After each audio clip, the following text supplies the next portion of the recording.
Chapter 1. The Bargain of Blood. The firelight from the great hall spilled through the cracks beneath the door, warm, golden, and cruel. Lucy crouched in the shadowed corridor, her palms pressed flat to the cold stone, her heart thudding so hard it echoed in her ears. They're talking about me again.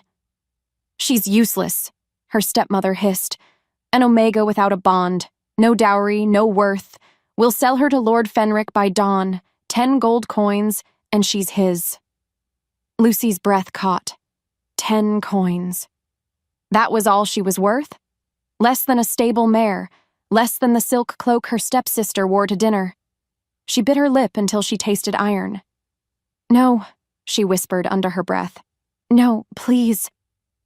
From inside the voices rose again. Lord Fenric's name alone made her stomach twist. An aging wolf lord known for breaking his wives as he bred them. He'd buried 2 already. She would be the 3rd. Her stepmother's tone turned syrupy. He'll clear our debts and I'll finally be rid of that girl. I've fed her long enough. Lucy's world tilted. The laughter that followed clawed at her like a living thing. Before she could think, she stumbled back, skirts catching on the rough floor.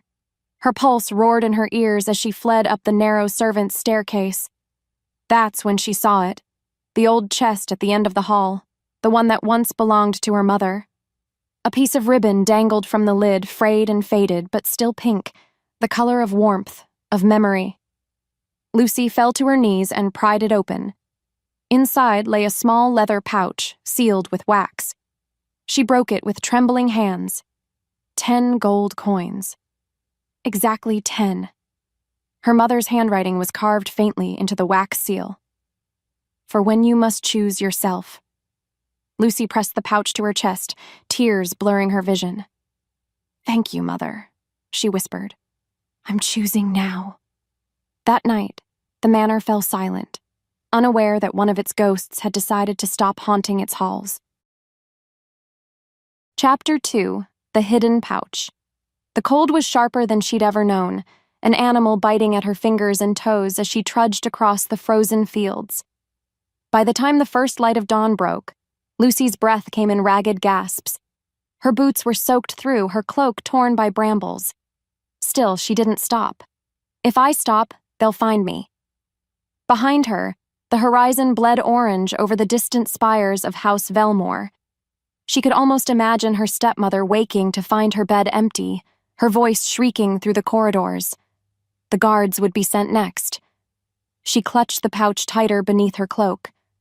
The coins clinked softly. 10 little heartbeats of courage. Each one had weight. A purpose. One for every year her mother had been gone. One for every tear she had swallowed instead of crying. One for every time she'd been told she was worthless. And maybe, just maybe, one to buy her freedom. The forest loomed ahead, black and endless. The wind there had a voice whispering through the pines like something alive. Lucy hesitated at its edge. It's just trees, she murmured. Not monsters. But she wasn't sure she believed it. She stepped inside anyway. What followed was a blur of shadows and snow. The deeper she went, the quieter the world became. The crunch of her boots seemed too loud, the silence too watchful. Once, she thought she saw movement. A shape slipping between the trees, low to the ground and fast. Her heart leapt into her throat. Wolves. She'd grown up hearing the stories. Wild packs that tore apart intruders. Beasts that could smell fear like blood. And yet, something else stirred beneath her fear. A strange pull. The air felt thicker here, almost humming with power. By nightfall, she reached the ridge overlooking the old trade road. Smoke curled faintly from a dying campfire below. A figure sat beside it, cloaked in furs. Alone. Still. Her body moved before her mind caught up. "Excuse me," she called, stumbling down the slope. "Please, wait." The figure lifted its head. In that moment, everything inside her froze. Chapter 3. Flight Beneath the Blood Moon. The man's face was shadowed beneath a dark hood, the fire casting gold across the sharp cut of his jaw. His presence was heavy, not threatening, but powerful in a way that made her bones ache. "You'll freeze out here, little one," he said, voice deep, rough-edged, like gravel dragged through smoke. Lucy swallowed hard. I need help. Please." He tilted his head slightly, studying her. "You're trembling." "Because of the cold," she said quickly. "Not you." A faint smile ghosted across his mouth. "Good answer." She fumbled for her pouch, pulling it free with numb fingers. "I have 10 coins. It's all I have. I'll give them to you if you can help me reach the next village before dawn." He didn't move, didn't even glance at the coins glinting in her palm. Instead, he leaned closer to the fire, the hood falling back just enough for her to see his eyes. Amber, sea-feral, alive. Lucy's breath caught. "You're lost," he interrupted smoothly. "Same as you." She blinked, unsure if she should run or bow. His scent reached her then, woods, smoke, and something darker, sharper. It filled the air around her, commanding without force. "I can pay you," she whispered. 10 coins, just until sunrise." He regarded her for a long, unbroken moment. Then, 10 coins? His tone was low, curious. "You think freedom costs that little?" Lucy's voice trembled. "It's all I have." The stranger's gaze softened, though his expression stayed unreadable. "Very well," he murmured finally. "I'll take your gold. And your story." "My story?" "Tell me what you're running from," he said, his voice dipping low. "And I'll decide whether your life is worth more than 10 coins." Lucy hesitated. The fire popped softly between them. In the glow, she saw the glint of a blade at his hip, the strength in his shoulders, the faint scars along his hands. No ordinary traveler. But she had no choice. So she told him. She told him about the manor, the stepmother, the bargain, about Lord Fenric and his 10-coin claim, about the night she chose to run instead of belong to a monster. He listened silently, his expression unreadable. When she finished, her throat ached, her cheeks wet with tears she hadn't realized she'd shed. At last, the stranger rose to his full height. He was tall, taller than any man she'd seen. His shadow devoured the firelight. "Keep your coins," he said quietly. "You've already paid enough." And just like that, he turned toward the forest, motioning for her to follow. Lucy hesitated, torn between fear and faith. But something in his voice, steady, ancient, sure, made her trust him. So she followed, and beneath the blood-red moon, the runaway Omega and the hidden Alpha King vanished into the wild together. Chapter 4: Whispers and Ash. The wind had quieted, but silence carried its own kind of danger. Lucy walked behind the stranger, her steps sinking deep into the snow. His stride was long and deliberate, leaving perfect imprints that vanished the moment she tried to match them. The trees stood like black spires against a bruised sky, and every few steps she glanced over her shoulder, half expecting torches to bloom on the horizon. "Keep your eyes forward," he said without turning. His voice was smooth, carved from control. She bit back a retort, clutching the pouch at her chest. The coins inside clinked softly, like ghosts reminding her that she still owed him something, even if he'd refused the gold. After what felt like hours, they reached the ruins of an old watchtower. The top had collapsed years ago, but the stone hearth inside still held the memory of warmth. The stranger crouched to light a fire, sparks blooming in the darkness. Lucy watched him, her mind a restless storm. Who was he really? A mercenary? A wanderer? Or something worse? Something she didn't have the sense to fear yet? He didn't look at her when he spoke. "You shouldn't stare. Curiosity can kill faster than cold." Her cheeks flushed.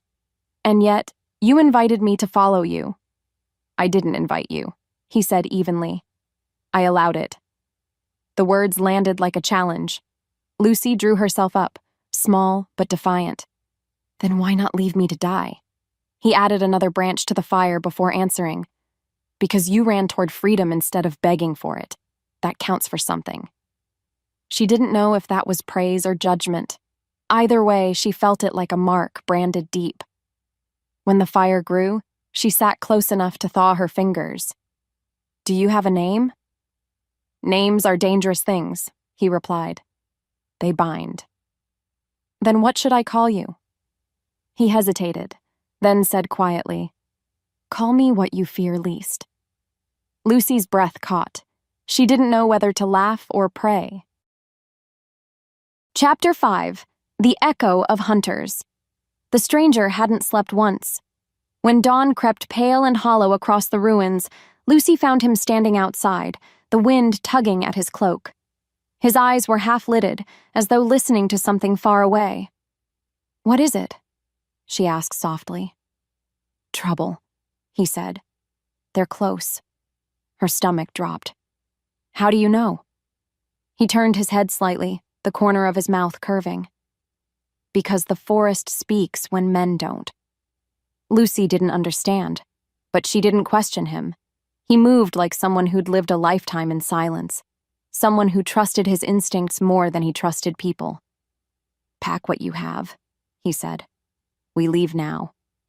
She knelt, wrapping her spare shawl in the small loaf of bread he'd given her. Her hands shook, not just from fear, but from exhaustion. They hadn't gone far when the first howl broke through the air. It wasn't a wolf's call. It was human. A signal. They found our trail, she whispered. He stopped abruptly. No, they found yours. Before she could speak, he reached out, catching her wrist. His grip was firm, his skin burning through the cold. Stay behind me, he ordered. Then came the sound of hooves. Fast. Heavy. Lucy's breath clouded in front of her. The stranger turned his head toward the noise, and for a heartbeat, the world seemed to tilt. His shoulders tensed, the air thickened, and when he exhaled, the temperature dropped like a warning. Don't run unless I tell you, he said. Why? Because if you do, he murmured, they'll never find your body. Chapter 6. Fire and Gold. The riders broke through the trees in a storm of noise, shouting, metal, and flame. Lucy ducked behind a fallen trunk, clutching the pouch to her chest. The stranger stepped forward, unhurried, as if he'd been waiting for this. The leader raised his torch. Hand over the girl, traveler. She's worth 10 coins to her kin, alive or cold. Lucy's stomach twisted. 10 coins. Always 10. The stranger's head tilted. You came a long way for so little. The man sneered. You'll regret standing in our way. Perhaps, the stranger said, his tone unchanging. But you'll regret standing in mine. Before the man could reply, everything happened at once. A blur of movement, a sound like thunder breaking close. The torch fell, snuffed out in the snow. Lucy saw steel flash, then vanish in a rush of shadows. The riders screamed. When silence fell again, the ground was red. He stood in the middle of it, chest heaving, his hood torn back. The firelight caught the streak of blood across his cheek. And the eyes. Those eyes. Gold.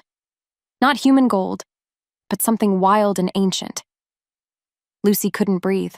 Her voice came out small. You're not one of them. No, he said, wiping his blade clean. And neither are you. Not really. Before she could ask what he meant, a strange warmth spread through her shoulder. She looked down to find her sleeve torn, blood seeping through. He crossed to her in 2 strides, pressing his hand over the wound. The world went still, utterly still, and light bled between his fingers, soft and silver like moonwater. The pain faded.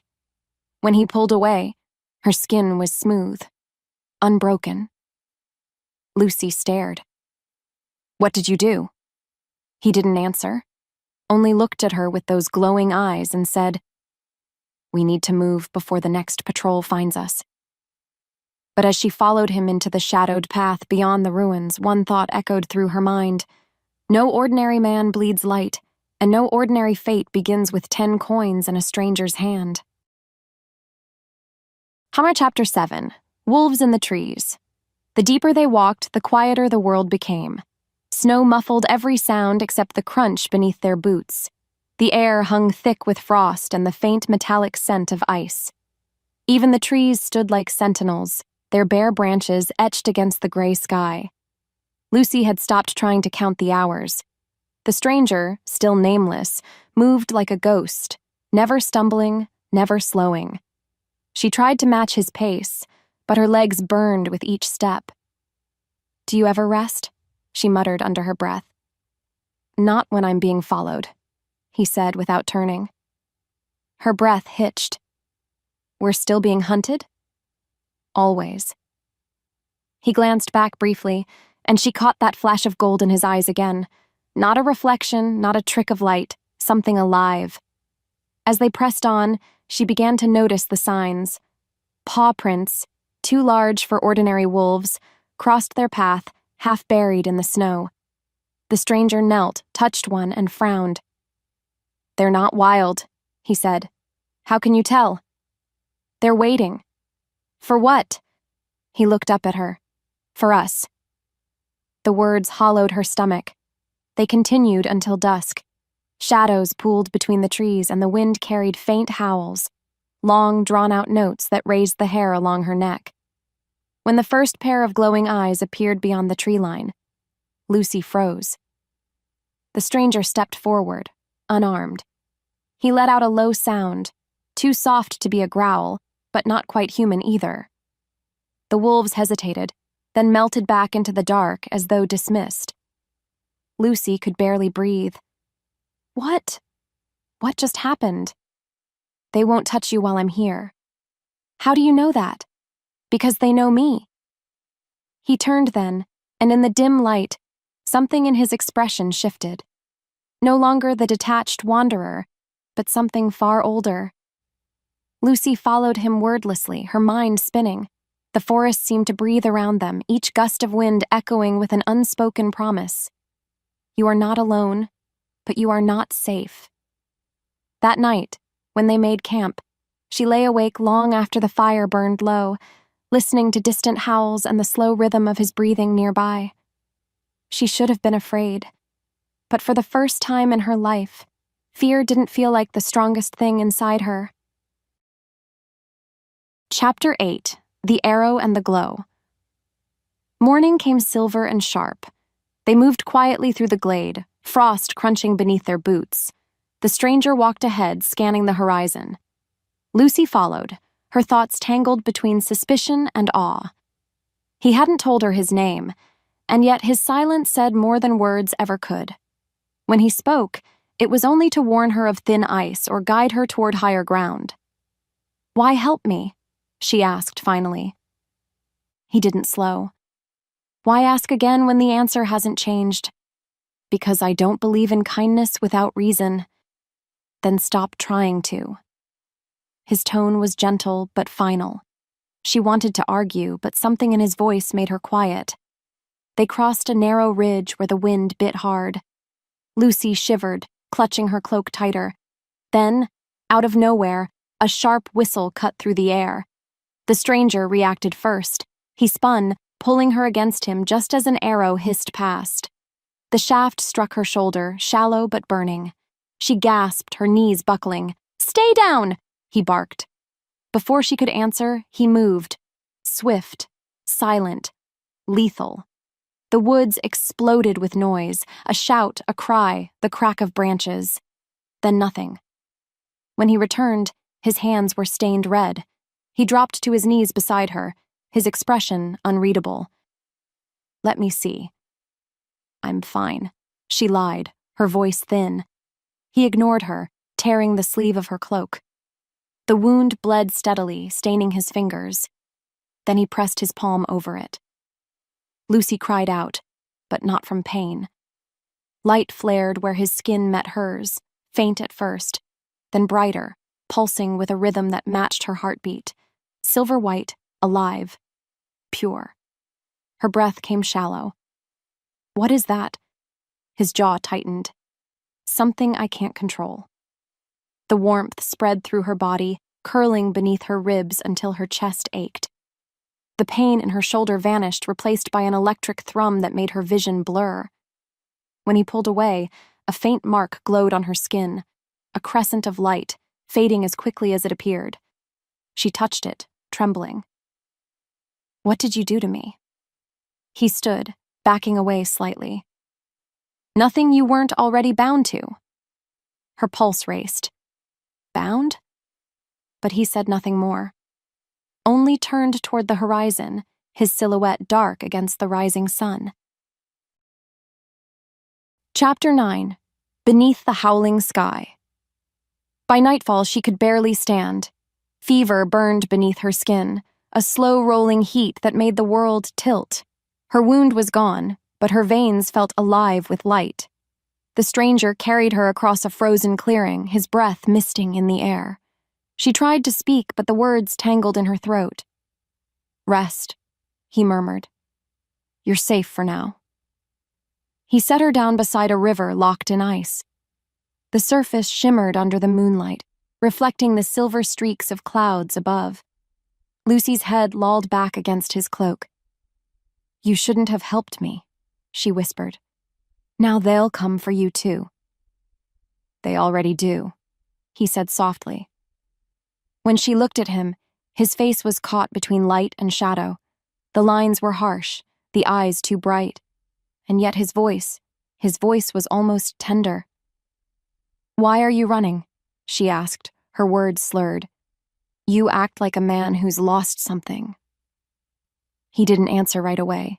His gaze lifted to the moon. Maybe I'm searching for it. The wind shifted. Far away, wolves howled, a low, rolling chorus that filled the air like music. She'd feared that sound her whole life, but tonight it sounded different. Lonely. Beautiful. When she blinked again, he was closer, his hand hovering near her cheek, as if unsure whether to touch her. You should sleep, he said quietly. She smiled faintly. If I sleep, will you still be here when I wake? His lips curved, half promise, half sorrow. Try and see. The last thing she remembered was the weight of his voice and the warmth of his hand brushing her hair from her face. And beneath the howling sky, she dreamed of light blooming beneath her skin, of gold eyes watching her with something dangerously close to mercy. Chapter 10. The Kneeling Soldiers. The first rays of dawn cut through the fog like blades of glass. Kaelin stood at the river's edge, watching the ice break in slow, deliberate cracks. His senses stretched far beyond the clearing, the distant beat of hooves, the faint clash of armor, the metallic tang of discipline and duty. They'd found him. Behind him, Lucy stirred, still weak from fever. He could feel her heartbeat even without turning. Steady, soft, unguarded. The bond had taken root faster than he'd expected. Too fast. He should have left her before this moment, but he didn't. The sound came first, a horn echoing through the trees, then the glint of metal. Within moments, armored riders emerged from the mist, bearing the sigil of the Northern Throne. Kaelin didn't move. His men dismounted, their boots crunching across frost-bitten ground. When the captain saw him, he froze, then dropped to one knee. Your Majesty. Lucy's sharp intake of breath hit harder than any weapon. Kaelin finally turned. Her eyes, wide, disbelieving, met his, and the world narrowed to that single heartbeat between them. You're the king? Her voice was small, a whisper dragged across broken glass. He wanted to explain, to soften the truth, but the moment was already lost. The soldiers followed suit, kneeling one by one until the clearing shimmered with steel and silence. Their breath hung in the cold, reverent and afraid. Kaelin's jaw tightened. Rise, he said quietly. They obeyed, though their glances flickered toward Lucy, torn clothes, pale skin, his cloak around her shoulders. The captain's tone was careful. "We feared the worst, sire. The council believed you dead." "I was searching," Kaelin said. "For what, my lord?" His gaze shifted back to Lucy. "For truth." The captain bowed again. "Then we have much to discuss." But Lucy was already stepping back, the expression on her face shattering something inside him. "You lied to me," she whispered. Kaelin's throat worked. "I didn't lie. I simply didn't say who I was." "Is that supposed to make it better?"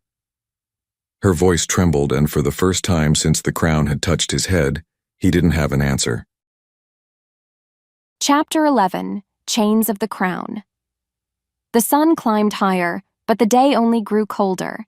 They rode in silence toward the capital, the forest falling away behind them. Lucy sat apart, her face hidden by his cloak. Every time he glanced her way, she turned from him. Kaelin's men rode at a respectful distance, though he caught the whispers, half disbelief, half gossip. An unmarked Omega, traveling with the Alpha King. He clenched his jaw. Let them talk. None of them understood what it meant to feel a bond burn beneath your skin, a mark of fate carved by the moon itself. By the time they reached the outer gates of Frosthaven, the fortress that crowned the northern cliffs, Kaelin's restraint had thinned to thread. "Lucy," he said as they dismounted. She didn't look at him. "Don't. I need you to listen."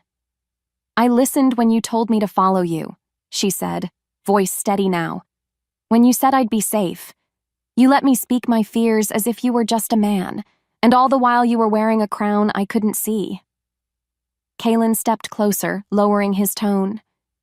"If I had told you, you'd have run before you ever trusted me." "Maybe I should have." The words cut, but he didn't flinch. "I'm not sorry for hiding my title," he said quietly. "I needed someone to look at me and see a man, not a king. You did." Lucy's eyes flickered, caught between anger and something else, something softer. "And what did you see when you looked at me?" "The truth I'd forgotten," he said. "That loyalty doesn't come from bloodlines. It comes from courage." She drew a shaky breath and turned away. "Your soldiers are watching. Let them." He almost reached for her hand, but the steel in her posture stopped him. The crown he carried wasn't made of gold. It was made of distance. And right now it felt heavier than ever. Chapter 12. The Oath of Silence. The council chamber smelled of smoke and iron. Kaelin stood before the assembled elders, his cloak still streaked with frost. The men bowed, though unease rippled through their ranks. "You disappeared for 7 days, my lord," one of them said. "Rumors spread faster than ravens. Whispers say you were wounded, or bewitched." Kaelin's eyes narrowed. Rumors are born from cowards with idle tongues. He let the weight of silence fill the room, until no one dared meet his gaze. At last he spoke. "No one beyond this hall will speak of the woman who traveled with me. Her existence is not to be questioned. Her name will not leave your lips." The eldest counselor frowned. "But sire, if she was seen—" "She wasn't," Kaelin interrupted, "and she won't be." He turned to the guards posted near the door. "If word reaches the villages, I'll know who broke this oath."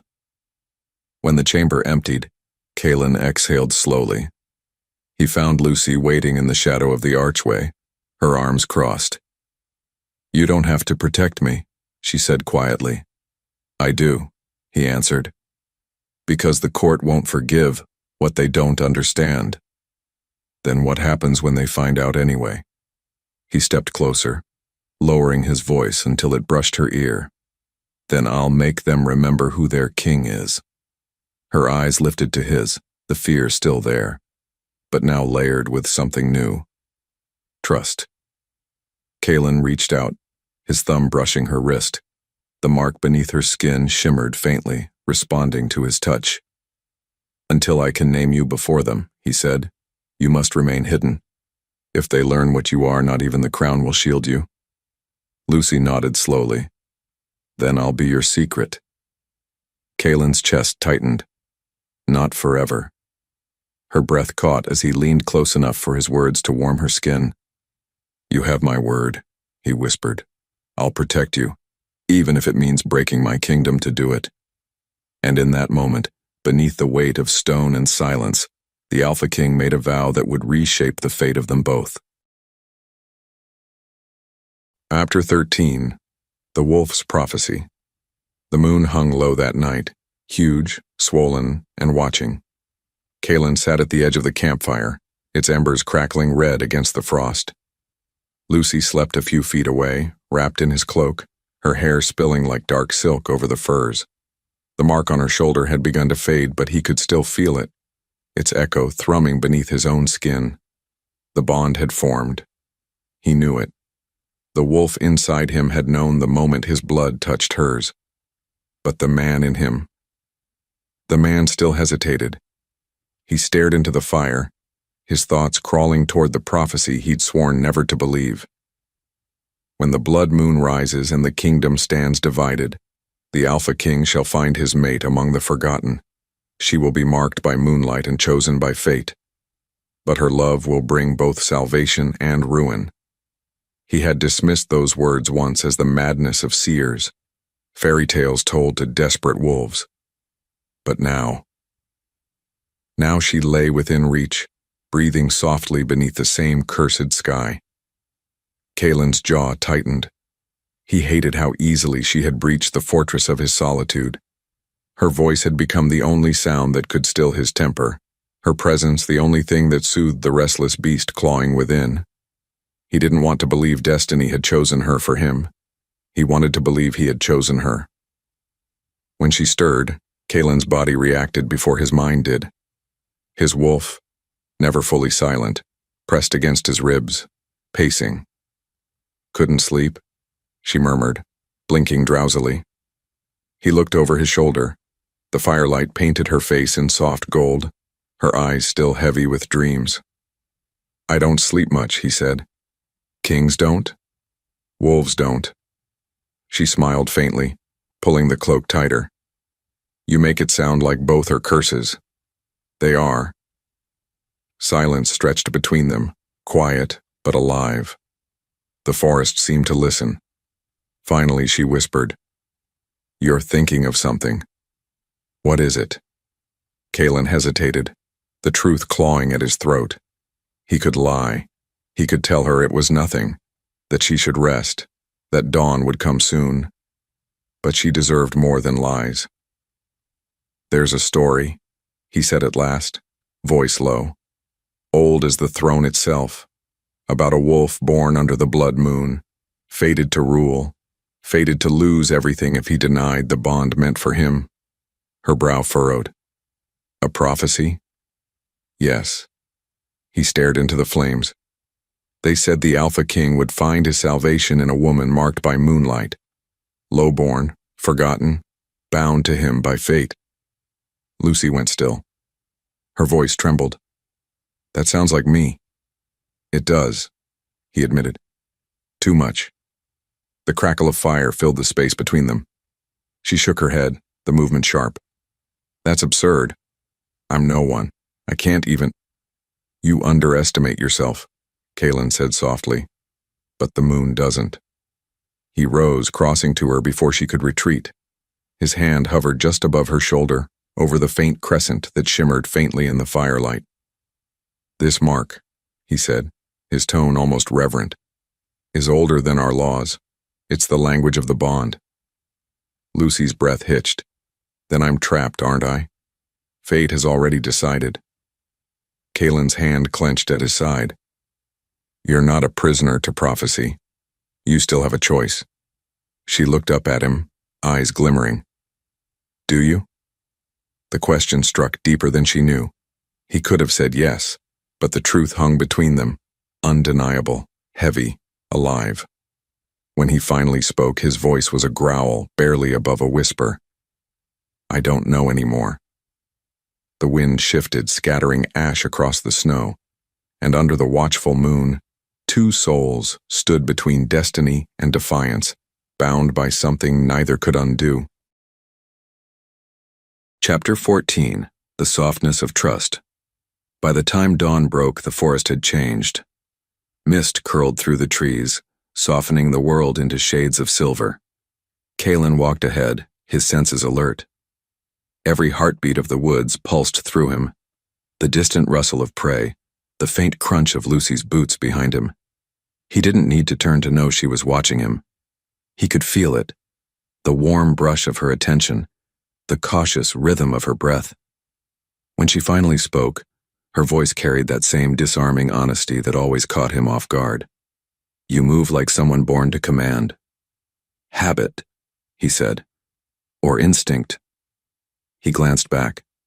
She smiled faintly, and something in him eased. They stopped by a shallow stream to rest. Lucy knelt by the edge, rinsing her hands in the icy water. Her reflection wavered beside his own, her features delicate, framed by strands of hair loosened by travel. Kalen crouched beside her, the silence between them heavy but not unpleasant. "Tell me something true," she said suddenly. "What do you mean?" "You already know everything about me," she said. "Tell me something about you." He hesitated. "Truth is dangerous." "So is silence." He huffed a low laugh, surprising himself. "Fine. When I was a boy, I envied the common wolves who could run where they pleased. I thought the crown meant freedom." "And it doesn't?" "It means duty. Chains made of gold." Lucy looked at him, eyes soft. "Then take it off." "For a while?" Her words were simple, but they struck deep. Kalen reached into his cloak and drew out the ring of command, an obsidian band carved with the royal sigil. He turned it once between his fingers, then set it beside her on the ground. "Happy?" he asked quietly. She laughed, a real laugh, light and bright as the river's song. The sound did something to him. It carved open every place that had gone numb inside him. He smiled, shaking his head. "Don't do that." "Do what?" "Make me forget what I am." Lucy tilted her head. Maybe that's not such a bad thing. Before he could reply, she reached for the ring. Her fingers brushed his and a current jolted through him, sharp, electric, undeniable. She gasped, pulling back, eyes wide. He caught her wrist gently. "You felt it too." Her lips parted, but no sound came out. Kalen's voice dropped, roughened by something primal. "That's not just the bond. That's recognition. My wolf knows your scent as his own." "Then what does that make me?" she whispered. He leaned closer. "Mine." The word hung between them, raw and dangerous. Lucy's pulse jumped beneath his thumb, but she didn't pull away. Her gaze flickered between fear and something else, curiosity, longing. Kalen exhaled slowly, forcing himself to release her. "You should eat," he said, turning away. "We have a long road ahead." Behind him, her quiet laughter returned, softer this time, edged with warmth. And for the first time in years, Kalen allowed himself a small, treacherous hope that destiny didn't always have to feel like a curse. Chapter 15. Rumors in the Court. The capital never slept. From the high towers of Frosthaven, Kalen could see torches flickering along the parapets, the restless motion of guards changing watch. The wind carried whispers even here, rumors that slithered through the stone halls faster than any messenger. He stood alone in his chamber, the crown heavy on the table beside him. Outside, the sky churned with storm clouds, and every shadow felt like a listening ear. "They've begun to question your absence," said Commander Vale, entering quietly. "The council suspects you were compromised." "By whom?" Kalen asked without turning. Vale hesitated. "By the woman." Kalen's jaw tightened. "Say her name." The commander lowered his head. "The Omega, sire. The one you've been hiding." Kalen turned then, his stare like a blade. "Careful, Vale. You tread close to treason." The man didn't flinch. "I speak only what others whisper." They say you vanished into the woods with her, that she bewitched you, that she's marked you. Kaylin's fists curled. They wouldn't dare. They already do, Vale said quietly. The nobles fear what they don't understand. They're calling it witchcraft, and the council, they plan to vote for a trial. Kaylin's blood went cold. A trial for what crime? Enchanting the king. He slammed his hand against the table, the wood splintering beneath his palm. Enough! Vale didn't move. You can silence them for a day, maybe 2. But not forever. When the commander left, Kaylin stood in the echo of his own rage, breathing hard. Through the open window he could smell the distant rain, and beneath it, faint and sweet, Lucy's scent. He knew she was waiting where he'd hidden her, in the old tower near the eastern walls. Safe for now, unseen by the court. He should have kept his distance. But the moment he'd seen her laugh beneath the rising sun, he'd stopped being a king first. He left the chamber before reason could follow. The tower was dark when he entered, save for the glow of a single candle. Lucy turned, surprise flashing in her eyes. You shouldn't be here, she said softly. They'll notice. Let them, he said. Her brow furrowed. You're angry. I'm surrounded by fools who think fate is witchcraft. Lucy stepped closer, her voice gentle. Maybe they're just afraid of what they can't control. Kaylin looked at her, the fight bleeding out of him. And you? Are you afraid of me? Her answer came without hesitation. No. He reached out, fingers brushing a loose strand of her hair. Then they can burn for all I care. Lucy's eyes shimmered in the candlelight. You can't say things like that. You're the king. And you're the reason I still want to be. For a heartbeat, the world fell away.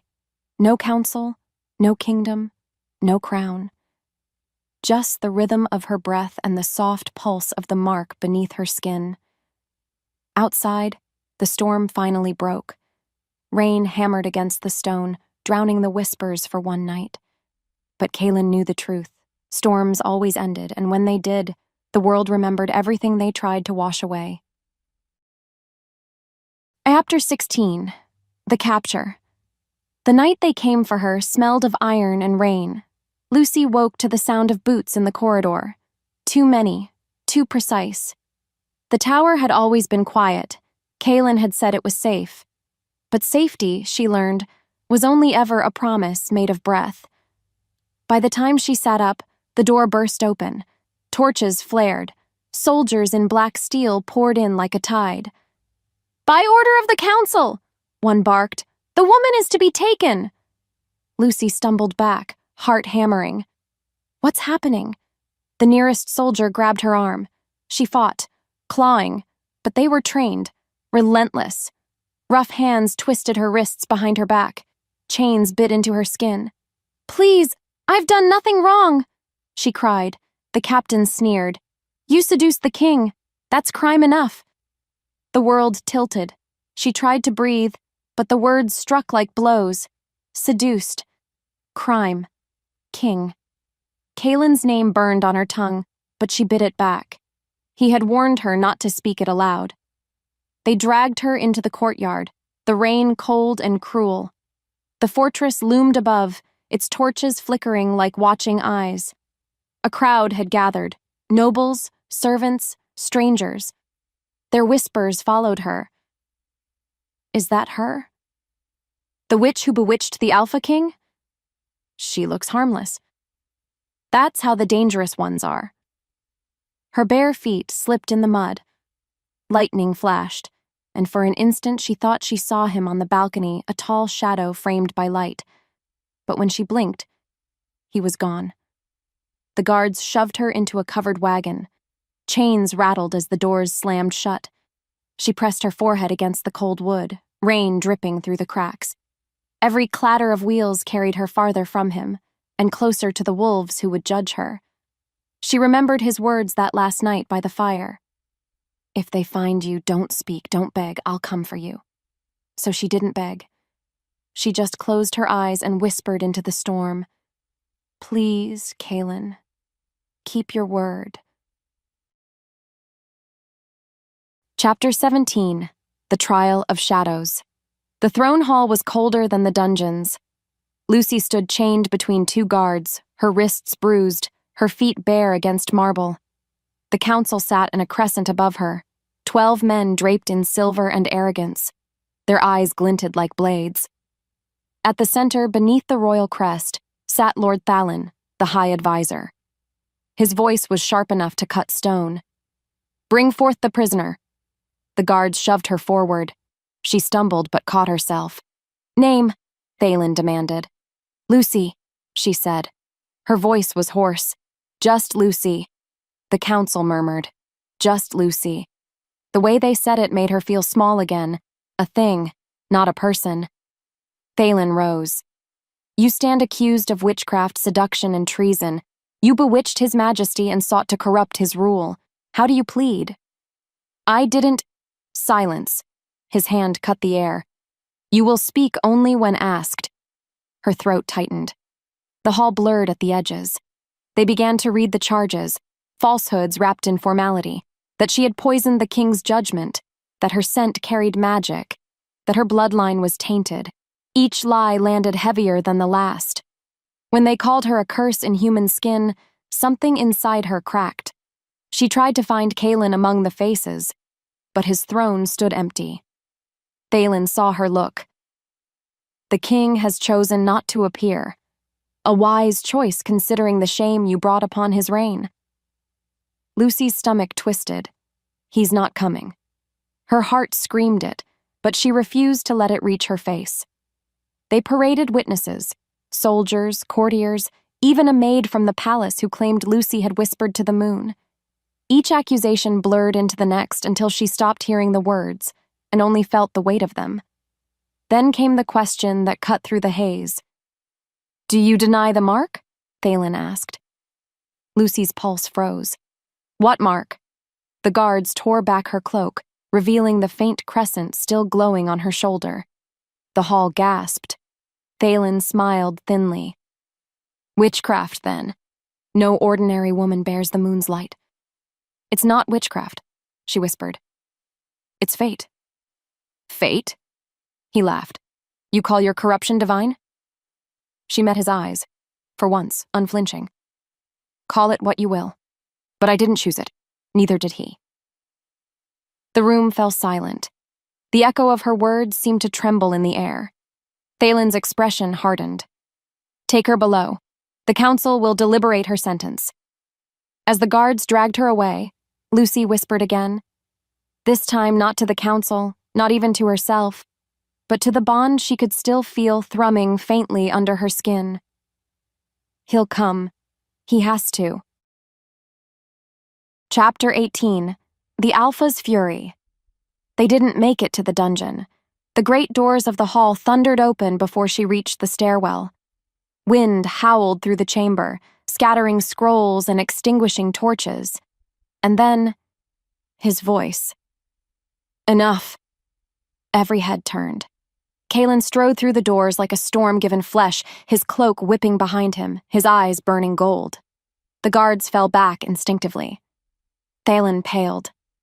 Your Majesty. Silence. The word shook the air. It wasn't a command. It was a growl. Kaelin's gaze found Lucy, bound and trembling, and the fury in him deepened into something darker. He crossed the room in 3 strides, tearing the chains from her wrists with a sound like breaking thunder. Who dares accuse her? He demanded. Thalin straightened, trying for composure. We acted for the good of the realm, the woman's influence. Her name is Lucy, Kaelin snarled, and you will speak it with respect. She has bewitched you, sire. Look at her mark. I gave her that mark.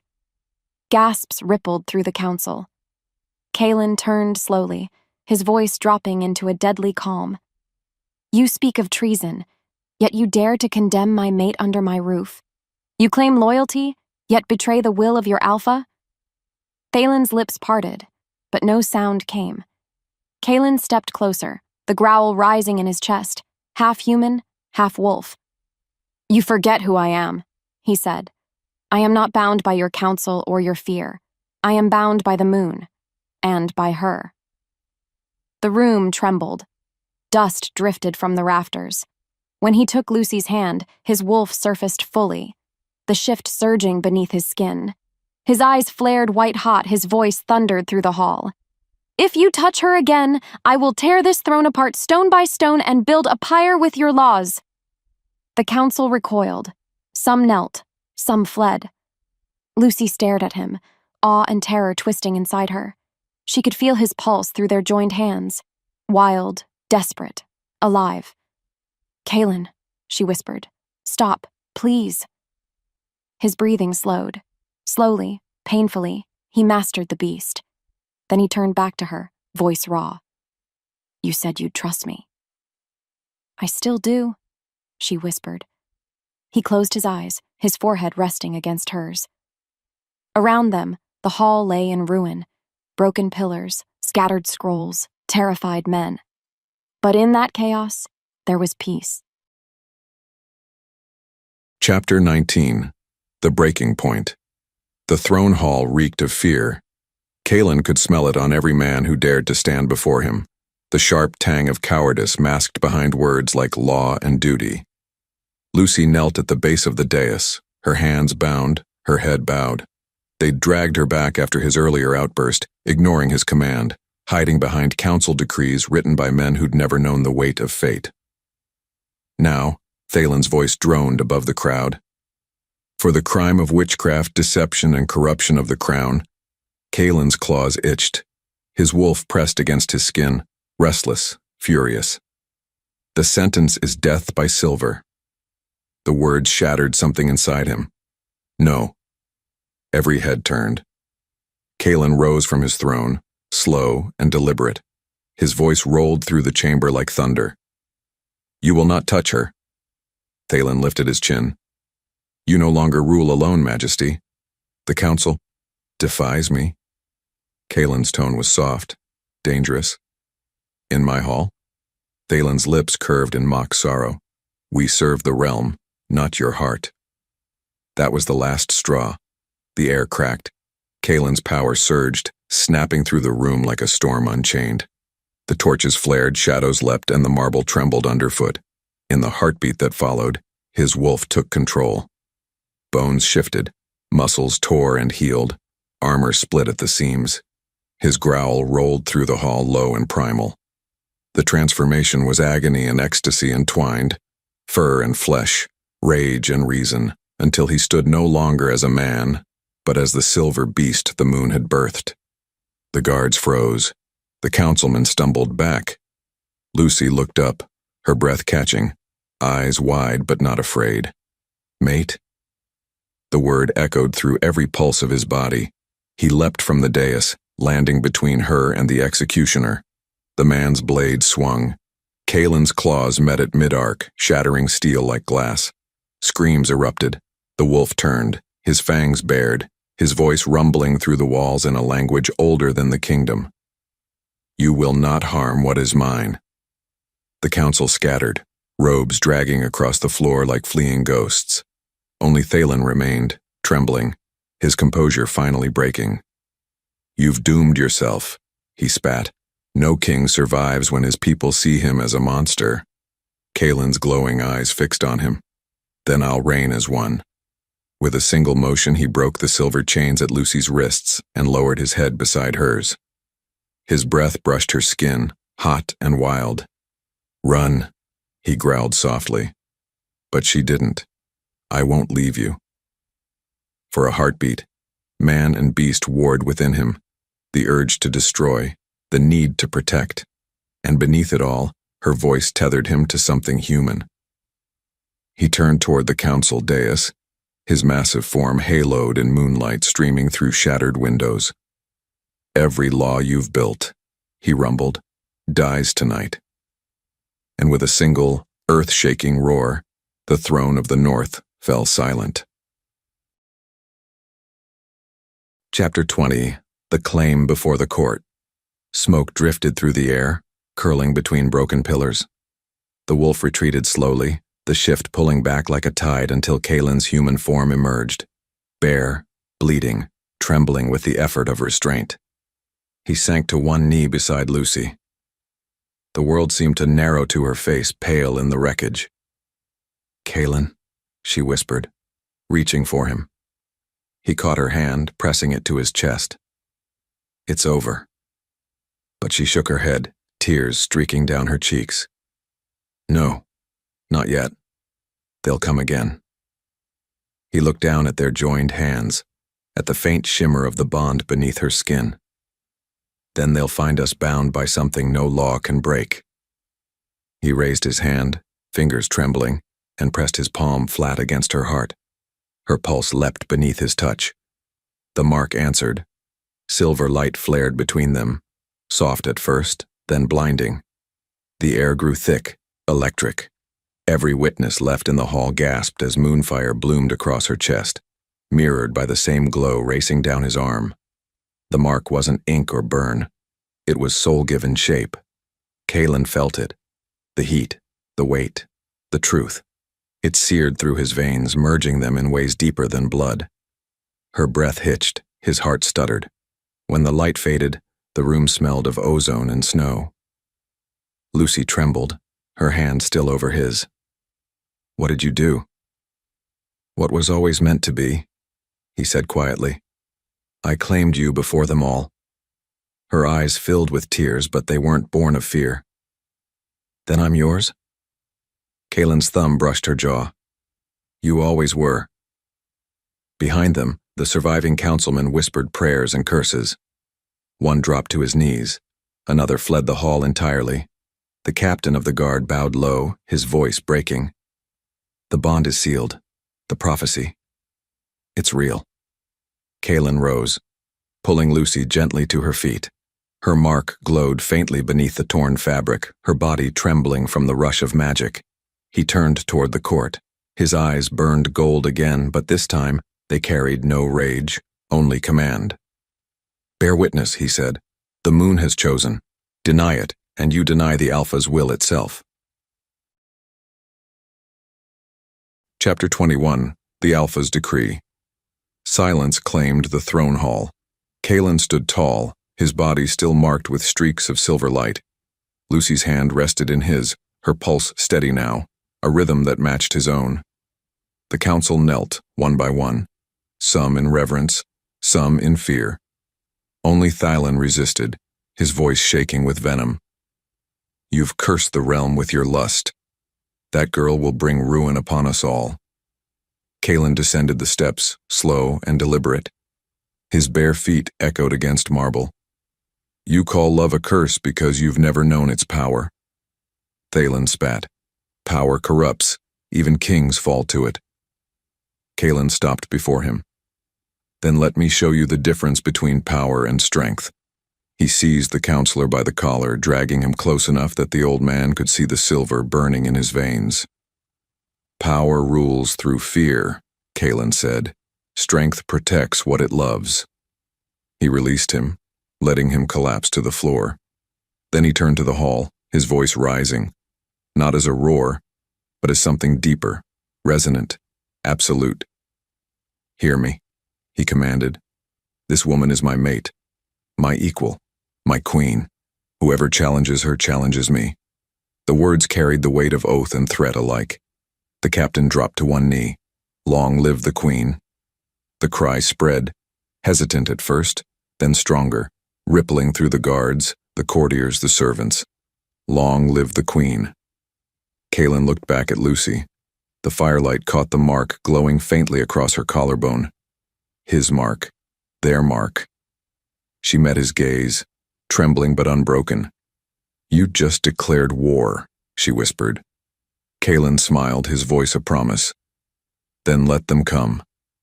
The moonlight flooded through the shattered roof, washing them both in silver. For the first time, Kaylin felt no divide between the crown and the man, between the beast and the soul. In claiming her, he hadn't lost control.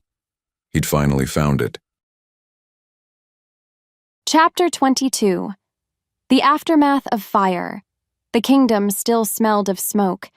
Days had passed since the night Kalen's roar shattered the council chamber, yet the memory of it clung to every wall, every echoing corridor.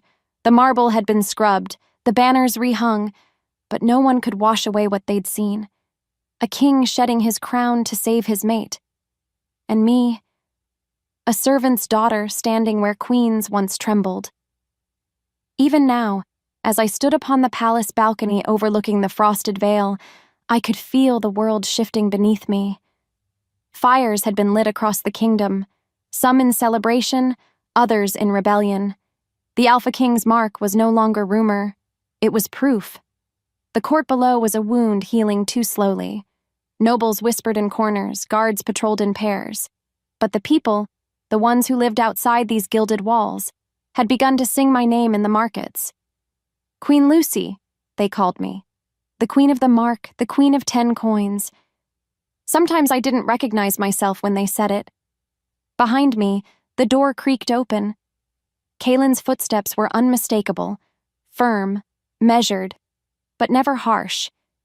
His presence filled the space before his words did, warm and commanding all at once. "Council has been reassembled," he said, his voice rough from days without sleep. "Half have fled south. The rest swear loyalty." I turned to him. His armor gleamed faintly in the morning light, a king reborn from ruin.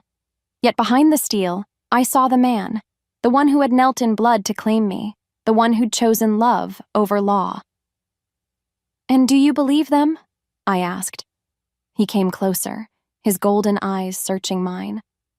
"I believe fear is a powerful teacher." I smiled faintly. "Fear doesn't last, but faith might." His brow lifted. "You think they'll believe in us?" "I think they'll believe in what we do next." He studied me for a moment, really studied me, as if seeing something beyond the frightened Omega he'd once found in the snow. Then, softly, "You've changed." I had to. He reached out, brushing a stray lock of hair from my face, and I thank the moon for it. For a long moment, the silence between us wasn't heavy. It was whole, complete, the kind that comes after battle, when everything broken finally begins to mend. Below us, the courtyard filled with soldiers preparing to march. Kalen's new decree was simple. Every noble house that had enslaved Omegas or traded them for gold would face trial. It was justice, but it was also war. "Will they fight you for it?" I asked. "They'll try." His gaze darkened, but not for long. And even so, I could feel his exhaustion, the toll of endless decisions, endless bloodshed. That night, I found him in the war room, hunched over maps scattered with pins and parchment. The air was thick with candle smoke and sleepless tension. "You haven't eaten," I murmured. He didn't look up. "I can't rest while the realm burns." "You can't lead if you burn with it," I said softly. That made him pause. When he finally looked up, his eyes softened. "You always speak like the world listens to you." "Maybe it does," I teased gently, though my smile trembled. He reached for my hand, just a touch, light as a breath, but it grounded him, and me with him. That was how it was between us now, the weight of a kingdom resting between two hearts that refused to yield.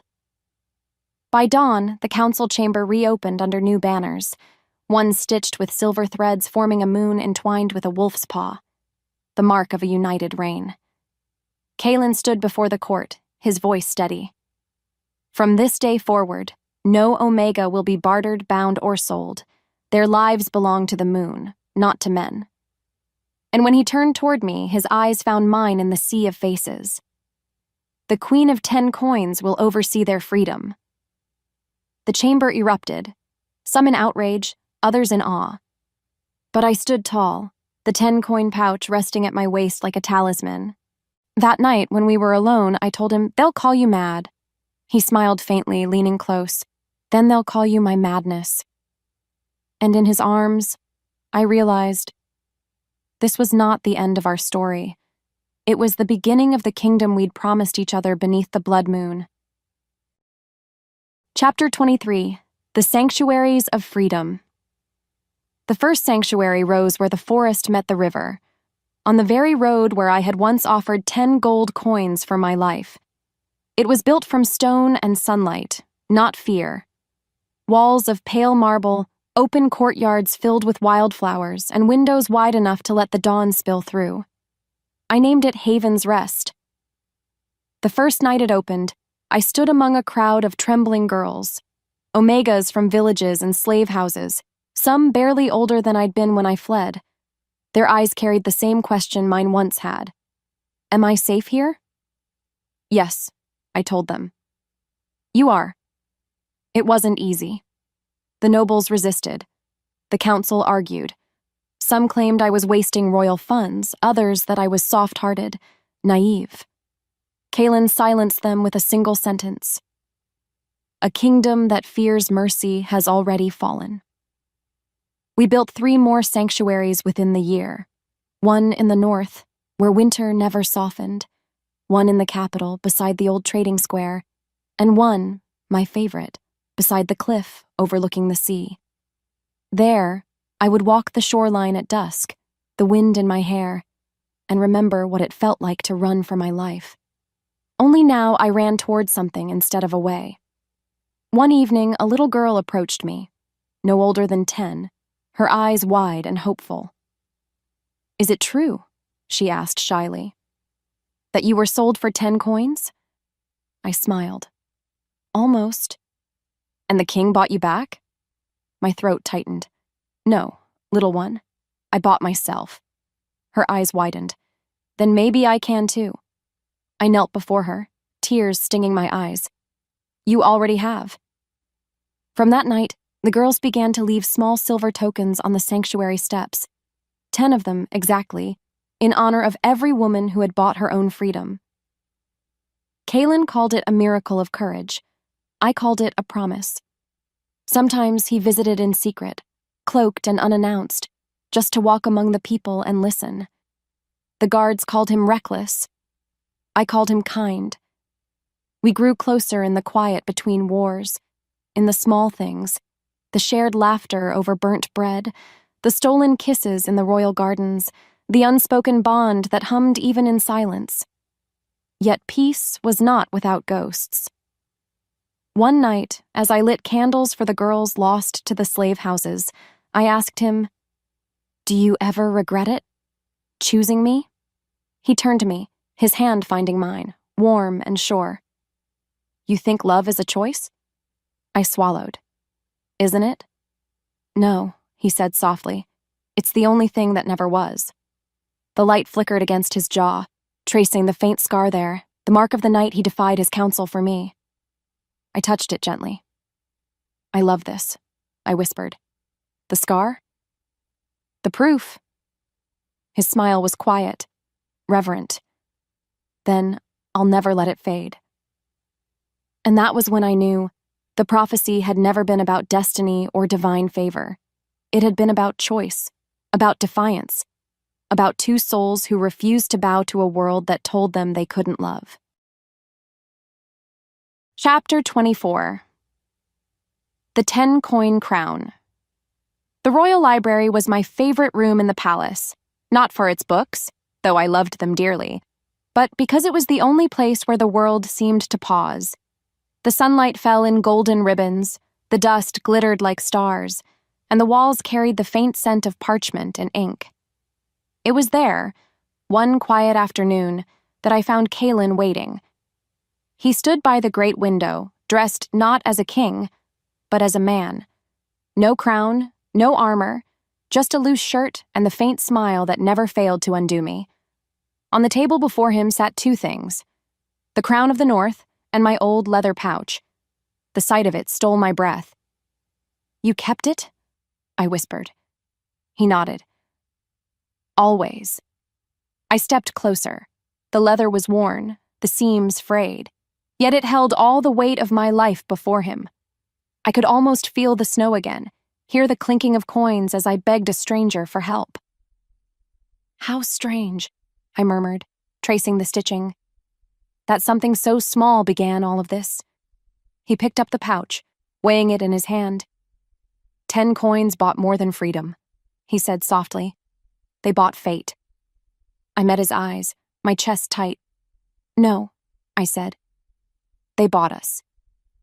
His gaze softened, and for a moment, the world around us disappeared. He reached for me, his hand gentle beneath my chin. When I found you, I thought I was lost. I thought the crown had cost me everything human. But you, he exhaled, his voice breaking. You reminded me what a heart is for. I swallowed hard, tears pricking my eyes, and you reminded me that I had one worth saving. We stood there, a heartbeat apart, until he kissed me, slow, tender, eternal. The pouch fell between us, landing beside the crown. For a moment, the two symbols, power and love, touched. Later, as the sun sank behind the mountains, we walked the palace halls hand in hand. Servants bowed, children laughed in the courtyards, and the kingdom, our kingdom, thrummed with new life. Do you ever wonder, I asked quietly, if we were meant to meet that night? He smiled. Maybe fate guided us. Or maybe, I said, glancing up at him, I just happened to run into the only man who couldn't be bought. He laughed softly, the sound wrapping around me like warmth. Careful, my queen. You'll make me believe in miracles. Maybe you should. We reached the great balcony where the moon hung full and bright, the same one that had witnessed my fear, my flight, and our bond. Kalen stood behind me, his arms around my waist. His breath warmed my neck. Look at them, he murmured. Our people. Below, the city glowed like a field of stars, no longer divided by birth or bond, but united by the laws we'd remade together. This, I whispered, is what 10 coins bought. He pressed his forehead to mine, his voice low. No, Lucy, you bought it, with your courage. The wind carried the scent of rain and wildflowers through the night. Somewhere far below, a song began. Soft, rising, filled with hope. And for the first time since that night beneath the blood moon, I wasn't running anymore. I was home.